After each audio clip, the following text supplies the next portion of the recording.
प्यारे बच्चों नमस्कार। हायर मैथमेटिक्स के इस वीडियो लेक्चर में मैं आपका स्वागत करता हूं और आज के इस वीडियो लेक्चर में हम लोग बात करने वाले हैं linear span of any set. हालांकि इस छोटे से टॉपिक के ऊपर हमने पिछली बार बात भी करी है और हमने ये समझा भी था कि अगर हमारे पास में कोई सेट दिया हुआ है S, राइट, और उस सेट के अंदर अल्फा 1 अल्फा 2 से लेकर अल्फा n तक एलिमेंट है तो LS को हम लोग S का लीनियर स्पैन कहते हैं। आई रिपीट, LS को हम S का लीनियर स्पैन कहते हैं और इसके अंदर बेसिकली जो एलिमेंट्स होते हैं वो कैसे एलिमेंट्स होते हैं? अल्फा टाइप के एलिमेंट होते हैं और ये अल्फा टाइप के एलिमेंट्स लीनियर कॉम्बिनेशन होते हैं किसके? इस अल्फा 1 अल्फा 2 से लेके अल्फा n तक का। It means alpha is equals to A1 alpha 1, A2 alpha 2, A3 alpha 3 plus dash dash AN alpha n, such that ये सारे के सारे जो अल्फा आई हैं ये सब एलिमेंट्स हैं S के और सारे के सारे जो AI हैं ये एलिमेंट्स हैं किसके?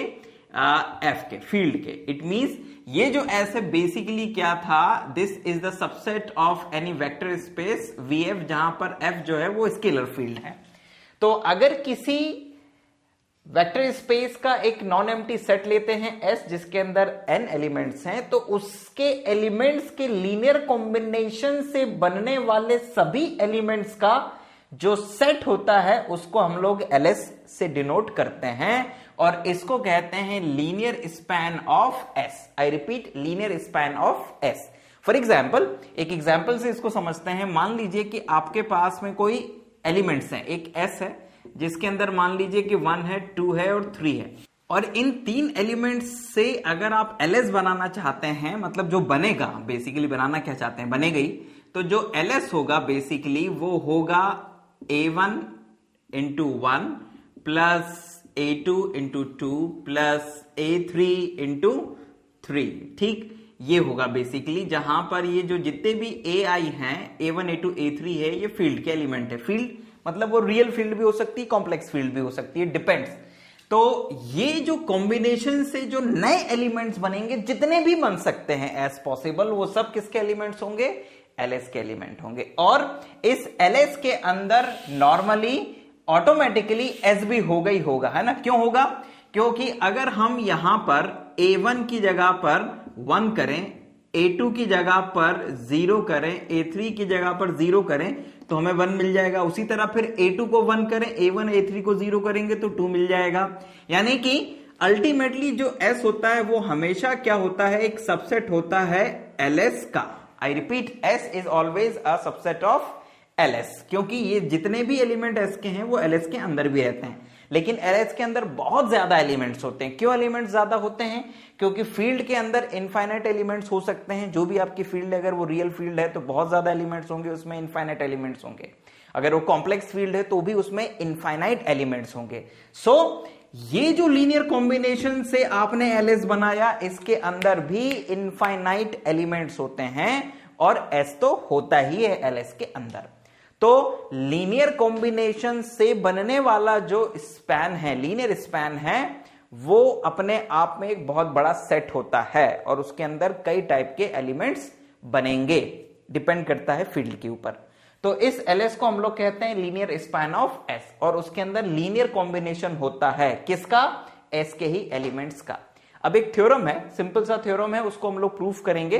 थ्योरम ये है कि ये जो लीनियर स्पैन होता है किसी भी सेट का, ये अपने आप में एक वेक्टर सब स्पेस होता है। क्या होता है? वेक्टर सब स्पेस होता है। तो लेट्स प्रूव दैट। तो उसके लिए हमें ज्यादा कुछ नहीं करना है बच्चों, इट्स वेरी इजी।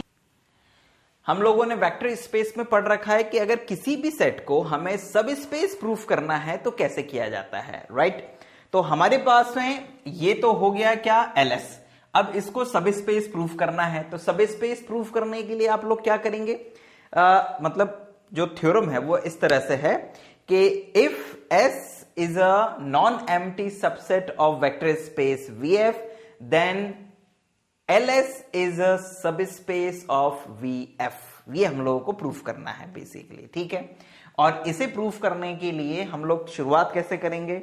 अच्छा, वन मोर थिंग, ये जो लीनियर स्पैन होता है इसको हिंदी में हम लोग कहते हैं रैखिक विस्तृति, विस्तृति, ठीक है ना। एक बार और हिंदी मीडियम वाले इसको चेक कर लीजिएगा कि linear span of any set, किसी समुच्चय का रैखिक विस्तृति होता क्या है, उसको देख लीजिएगा, है ना। तो टेक्निकल टर्म तो मैं हिंदी में बता पाऊंगा, लेकिन पूरा का पूरा हिंदी में नहीं लिख पाऊंगा, तो उसको आप अपनी बुक से एक बार रीड आउट कर लीजिएगा, तो हिंदी मीडियम वालों की जो प्रॉब्लम है वो शॉर्ट आउट हो जाएगी, ठीक है। अब आते हैं हम लोग, जो मेन कंटेंट था, हमें जो प्रूफ करना था कि जो लीनियर स्पैन होता है यानी रैखिक विस्तृति होती है, वो एक वेक्टर सबस्पेस का सबस्पेस होता है, यानी कि उप समष्टि होता है। रैखिक जो वेक्टर स्पेस है उसको हम लोग सदिश समष्टि कहते हैं हिंदी में, और उसका उप समष्टि यानी कि सब स्पेस हमें प्रूफ करना है उसे। तो हम लोग यहां से शुरुआत करेंगे प्रूफ के लिए। तो प्रूफ में सबसे पहले तो हम लोग लेंगे क्या, लेट, यानी कि माना S बराबर इतना, इज सब स्पेस, एंड बाय डेफिनेशन यानी कि परिभाषा से, बाय डेफिनेशन, ठीक है ना, ये LS बराबर इतना होगा, ठीक। अब हम लोगों को क्या प्रूफ करना है, हम लोगों को ये प्रूफ करना है कि ये जो LS है वो सब स्पेस है किसका, VF का। टू शो हमें दिखाना क्या है, to show LS is vector sub space of VF। हम दिखाएंगे कि LS जो है वो VF की एक उप समष्टि है, ठीक, ये हमें दिखाना है। लेट, उसके लिए दो एलिमेंट्स मान लेते हैं हम लोग, let alpha comma beta belongs to LS, ठीक है ना। अल्फा और बीटा क्या है, LS के एलिमेंट है। देन तब डेफिनेटली LS के अंदर जो क्या एलिमेंट जो भी होता है उसको हम अल्फा 1 से लेके अल्फा n तक के एलिमेंट्स का लीनियर कॉम्बिनेशन के रूप में लिख सकते हैं। तो हम इसको क्या लिख सकते हैं, हम इसको लिख सकते हैं then alpha is equals to A1 alpha 1 A2 alpha 2 से लेकर AN अल्फा n तक, और उसी तरह से बीटा को लिख सकते हैं B1 अल्फा 1 B2 अल्फा 2 से लेकर प्लस BN अल्फा n तक, जहां पर ये जो AI है कॉमा ये जो BI हैं ये सारे किसके एलिमेंट्स हैं, ये फील्ड के एलिमेंट्स हैं, ठीक है। और I कहां से 1 2 3 से लेकर n तक जाता है बेसिकली। तो ये दो एलिमेंट्स हमने ले लिए किसके, ये दो एलिमेंट्स हमने ले लिए LS के। अब ये जो दो एलिमेंट्स हैं, अगर इनका हम फील्ड के किन्हीं दो एलिमेंट्स के साथ में लीनियर कॉम्बिनेशन बनाए और वो नया एलिमेंट भी LS के अंदर आ जाए, तो ये प्रूफ हो जाएगा कि LS is a vector subspace of VF। ये थ्योरम है वेक्टर सबस्पेस वाला जो हम लोगों ने किया भी है। तो अब हम लोग क्या करेंगे, let for any A, B belongs to F, A और B किसके एलिमेंट्स हैं, माना A और B F के अवयव हैं, A, B belongs to F, A, B belongs to F, A alpha यहां से लेते हैं, है ना, A alpha plus B beta, ठीक है ना। मतलब कि अल्फा और बीटा का A और B के साथ में लीनियर कॉम्बिनेशन बनाया हमने। तो ये किस तरह से आएगा, ये ऐसे आएगा A, और यहां पर अल्फा की वैल्यू कितनी है, A1 अल्फा 1 A2 अल्फा 2 से लेकर AN alpha n plus B, और फिर बीटा की क्या वैल्यू है, बीटा की वैल्यू है हमारे पास में A1 not A1 it's B1 alpha 1 B2 alpha 2 से लेकर BN अल्फा n तक, ये अपने पास में वैल्यू है। अब A का इसके अंदर मल्टीप्लाई करिए, B का इसके अंदर मल्टीप्लाई करिए, तो आप लोगों को क्या मिलेगा, this is equals to A1 alpha 1 A2 alpha 2 से लेकर AN alpha n plus B1 alpha 1, sorry यहां पे अल्फा 1 आएगा, प्लस B2 अल्फा 2 से लेकर BN अल्फा n तक। अब इन सभी में कुछ कॉमन है बच्चों, क्या कॉमन है, इन सभी में कॉमन है आप A1 में से और B1 में से कॉमन निकाल सकते हैं अल्फा 1 को, उसी तरह अल्फा 2 को कॉमन निकाल सकते हैं A2 प्लस B2 में से अल्फा 2 को कॉमन निकाल सकते हैं, और ऐसे ही A n plus B B n में से कॉमन निकाल सकते हैं अल्फा एन को, राइट। एंड नाउ इन सबको ध्यान से देखिए, ये किसका एलिमेंट है? फील्ड का। ये किसका एलिमेंट है? फील्ड का। ये भी फील्ड का, ये भी फील्ड का। और फील्ड जो होती है वो मल्टीप्लीकेशन और एडिशन के रिस्पेक्ट में ग्रुप होती है। तो मतलब ये जो एलिमेंट हो गया ये भी किसका हो गया? फील्ड का। ये किसका एलिमेंट हो गया? फील्ड का। ये किसका एलिमेंट हो गया? फील्ड का। तो हम लोग यहां पर डिफाइन कर देते हैं कि माना कि ये कोई और एलिमेंट है फील्ड का, तो इसको नाम दे देते हैं हम लोग C1, राइट। इस पूरे को नाम दे देते हैं C1, ये alpha 1 as it is, C2 ये alpha 2 as it is, plus dash dash यहां पर लिख देते हैं Cn और ये alpha n as it is, where Cn is equals to या Cn is equals to an plus bn, है ना। यहां n की जगह पर आप i कर दीजिए तो ज्यादा बेटर होगा। where i is equals to 1 to n, i is equals to 1 2 से लेकर n तक हो जाएगा। तो इस तरह से अगर आप ध्यान से देखें कि ये जो Ci एलिमेंट आया है बेसिकली ये फील्ड का ही एलिमेंट होगा। मतलब कि ये जो A alpha plus B beta आपने लीनियर कॉम्बिनेशन बनाया था, अल्फा और बीटा जो दो एलिमेंट थे LS के, उनका जब आपने लीनियर कॉम्बिनेशन बनाया तो एक और लीनियर कॉम्बिनेशन मिल गया आपको, जो कि किसका एलिमेंट है? बेसिकली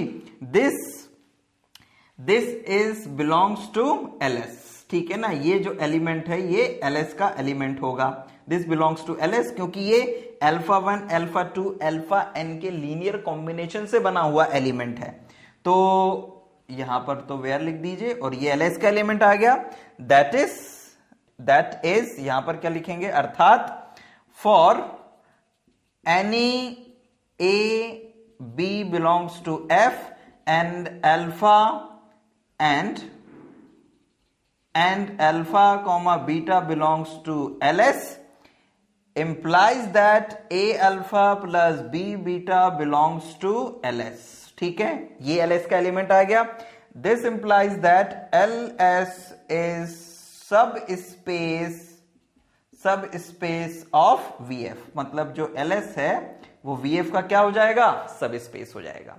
तो इस तरह से बच्चों हम लोगों ने ये दिखाया कि किसी सेट का जो लीनियर स्पैन होता है वो वेक्टर स्पेस का एक सबस्पेस होता है। तो इस थ्योरम के माध्यम से हमने LS को क्या दिखा दिया? LS को हम लोगों ने दिखा दिया कि दिस इज द सबस्पेस, ठीक है ना। ये एक सबस्पेस है, यानी कि वेक्टर सदिश उपसमष्टि है हिंदी में अगर इसे कहें तो। कोई भी जो रैखिक विस्तृति होती है वास्तव में वो एक वेक्टर सबस्पेस या एक उप समष्टि होता है किसी भी सदिश समष्टि का। अब हम प्रयास करेंगे कि अपने वीडियो लेक्चर्स में जो टेक्निकल वर्ड्स हैं उनको हिंदी में भी बोल सकें, ताकि जो हिंदी मीडियम के बच्चे हैं उनको फायदा मिल सके, राइट। तो आज हम लोगों ने ये थ्योरम करा। आने वाले वीडियो लेक्चर में हम बात करेंगे कुछ थ्योरम्स की जो कि इस लीनियर स्पैन के ऊपर बेस्ड होंगी। ओके, फॉर एग्जाम्पल के अगर कोई सेट है, दो सेट्स हैं A और B और उनके बीच में कोई रिलेशनशिप है तो उनके लीनियर स्पैन में क्या रिलेशनशिप होती है, कुछ इस तरह की थ्योरम्स हैं और वो अक्सर एग्जाम में पूछी जाती हैं। तो आने वाला जो वीडियो लेक्चर होगा बेसिकली वो फोकस होगा लीनियर स्पैन के कुछ प्रॉपर्टीज के ऊपर, है ना। तो तब तक के लिए हमें आज्ञा दीजिए और हमारे साथ में बने रहिए। कमेंट बॉक्स में अपना फीडबैक अवश्य दीजिएगा। तो तब तक के लिए हमें आज्ञा दीजिए। बहुत बहुत धन्यवाद। जय हिंद, वंदे मातरम।